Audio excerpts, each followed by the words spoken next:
Father Young saved more lives than any human being that I've ever met and that any of us will ever meet. Father Young's impact on this community is legendary. A man from such humble beginnings as a street priest, he lived a life completely dedicated to serving others.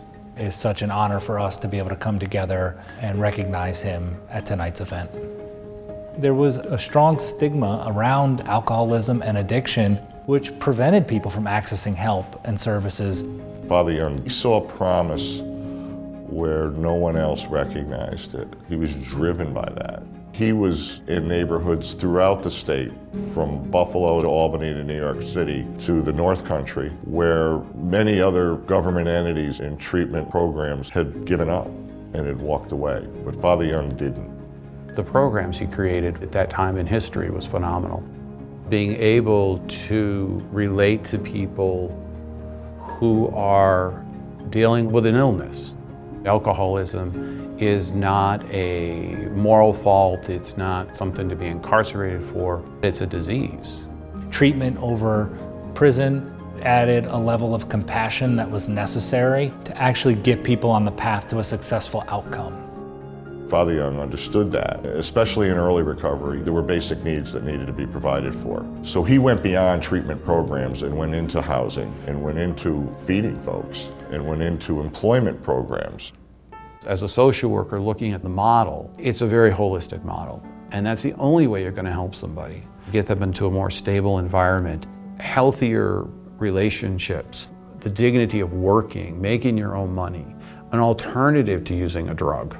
And when you do all that, you increase the probability the person's going to stay sober. It's so commonplace for us to think now we need to build these supports around the holistic treatment of an individual. But at the time when Father Young was embarking on this work, his ideas were revolutionary. They were game-changing. He knew how to get things done. My years in Congress, Peter would come to see me, he would lobby me for programs. He was as tough a negotiator as I've ever seen, and I've seen some tough ones. From governors on down to agency heads, commissioners, and members of Congress. There wasn't really any saying no to him. I used to tease him about that.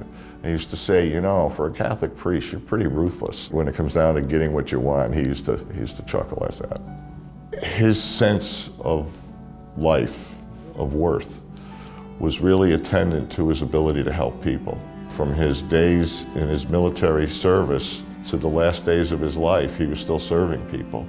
He was making calls right up to his passing. He checked on us. I had years of sobriety behind me, and Father Young was still checking in to make sure I was going to meetings, I was interacting with the community that I needed to interact with. Honestly, that's missed. One of the first calls at the start of the pandemic was from Father Peter Young. He had food that was about to go bad that they were using at one of his sites, and he was desperately looking for someone who could put this food to good use. So even near the very end of his life, he was thinking, what could he do to serve others? And to me, that's just such a poignant end to a remarkable life that was defined by that service to others and remains an inspiration to us for years and years and years to come.